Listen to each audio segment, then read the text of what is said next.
Vegetable பிரிஞ்சு செய்ய போறியா? வெஜிடபிள் பிரியாணி. கறி போட்டால் பிரியாணி, அதே கறி இல்லாமல் காய்கறி போட்டால் அதுவும் பிரியாணி தான். சரி, ஓகே. இது என்னென்ன கட் பண்ணி வச்சிருக்க? நான்வெஜ். வெங்காயம், தக்காளி. இது வெங்காயமா? தக்காளியா? பச்சை மிளகா, இஞ்சி பூண்டு நம்ம பேஸ்ட் பண்ணிக்கலாம். ஃபஸ்ட்டு அதுக்கு தேவை எண்ணெய். சரியா? ஓகே. எண்ணெய், அப்புறம் தயிர், அப்புறம் அரிசி. பாருங்க, அரிசி சூப்பராக நீளமாக இருக்குல்ல, பாஸ்மதி ஹைதராபாத் பிரியாணி அரிசி இது. சரியா?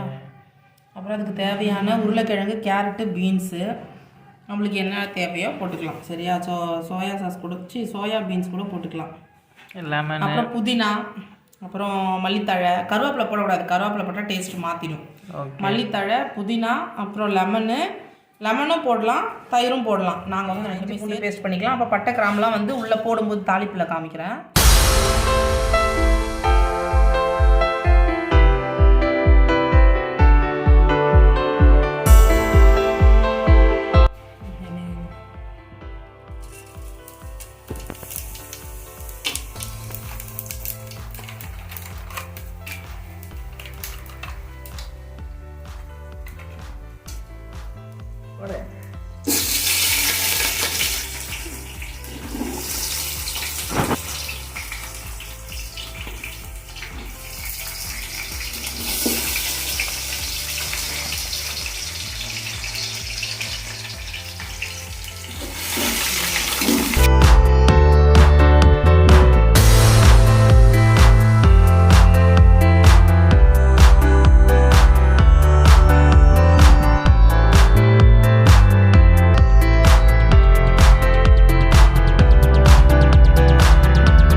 பொன்னிறமாக வர அளவுக்கு வதக்கி விடுங்க. அப்புறமா நம்ம தக்காளி போட்டுக்கலாம்.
கறிக்கு பதில் காய் போடுறோம், அவ்வளோதான். வேறு ஒன்றுமே வித்தியாசம் கிடையாது.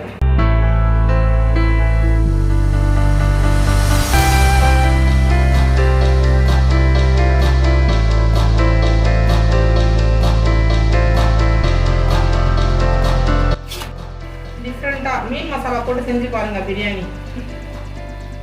யாருன்னா செஞ்சுருக்கிறீங்களா மீன் மசாலா போட்டு பிரியாணி? ஃப்ரெண்ட்ஸ், எல்லாருமே வந்து பிரியாணி மசாலா போட்டு பிரியாணி செஞ்சுருப்பீங்க. நாங்கள் வந்து மீன் மசாலா போட்டு பிரியாணி செய்கிறோம். மீன் மசாலானா மீன் குழம்புக்கு வைக்கிறது இல்லை. சரிங்களா? மீன் குழம்புக்கு வைக்கிறது கிடையாது, மீன் வறுவலுக்கு வைக்கிறது. ஒரு டைம் அப்படி போட்டு செஞ்சு பாருங்களேன் எப்படி இருக்குன்னு. யாருக்குன்னா மீன் மசாலா போட்டு பிரியாணி செஞ்ச அனுபவம் இருக்கா? நீங்கள் வந்து கமெண்ட் பாக்ஸில் வந்து சொல்லுங்கள். ஒரு 10 நிமிஷம் ஊற வச்சுருங்க. சரிங்களா? போடுங்க.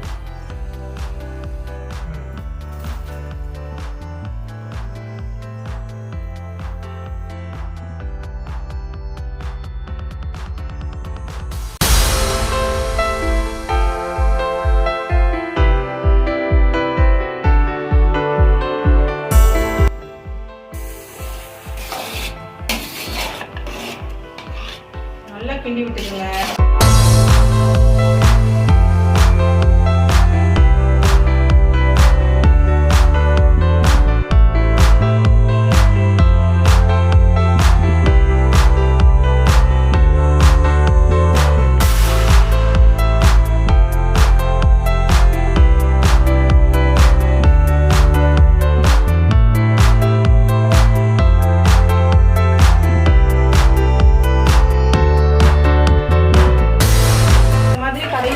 ஃபைனலாக மல்லித்தழை தூவி மூடி போட்டு அப்படியே வைங்க.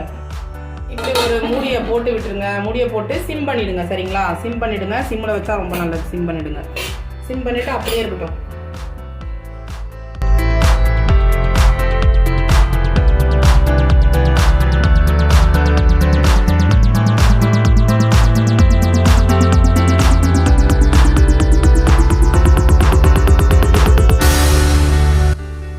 இப்போ வந்து நான் தம் போட போகிறேன்.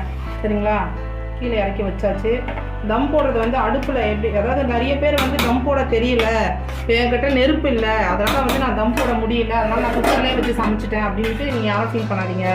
தம் போடுறது எப்படின்னு நான் சொல்லிக் கொடுக்குறேன். சரிங்களா? இது பாருங்கள், அடுப்பில் வந்து இப்படி வந்து ஒரு தோசை தவா வந்து எடுத்துக்கோங்க. சிம் பண்ணிவிடுங்க. அடுப்பை சிம் பண்ணிவிட்டு தோசை தவாவை எடுத்து இப்படி வச்சுருங்க. சரிங்களா? அதுக்கடுத்து சிம் பண்ணிவிட்டு தோசை தவா வச்சுட்டு அது மேலே இந்த பாத்திரத்தை எடுத்து வச்சுருங்க. அவ்வளோதான். இது வெயிட்டாக ஏதாச்சும் ஒரு பாத்திரமோ இல்லை ஒரு சில்வர் தவளையோ ஏதோ ஒன்று தண்ணி இந்த மாதிரி ஒரு பாத்திரத்தில் பிடிச்சி இப்படி வச்சுருங்க. அப்புறம் தான் வந்து காற்று வெளியில் வராது, உள்ளவே அது புழுங்கி நல்லபடியாக கீழே மேலே நல்லா வெந்து கொடுக்கும். சரிங்களா? பிரியாணி ரெடி.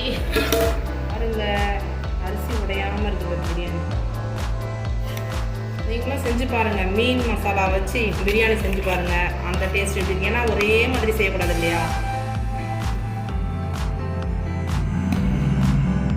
மாதிரி தயிர் பச்சடி எல்லாம் கெட்டியாக தான் வச்சு சாப்பிட்டு பார்த்துருப்பீங்க. திக்காக தான் சாப்பிட்ருப்பீங்க. ரொம்ப கெட்டியாக வச்சு பச்சை மிளகாலாம் போட்டு மல்லித்தழைலாம் போட்டு நாங்கள் பாருங்கள் கொஞ்சம் தண்ணியாக.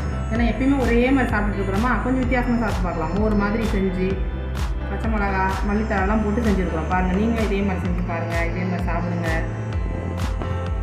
ஓகேவா? சாப்பாடு, கேரட்டு, உருளைக்கிழங்கு பாருங்கள், ஃப்ரெஞ்ச் ஃப்ரைஸ் கறியெல்லாம் மாதிரி போட்டுருக்குறோம் பாருங்கள். இது கேரட்டு, பீன்ஸு, உருளைக்கிழங்கு பாருங்கள், கொஞ்சம் சாப்பாடு.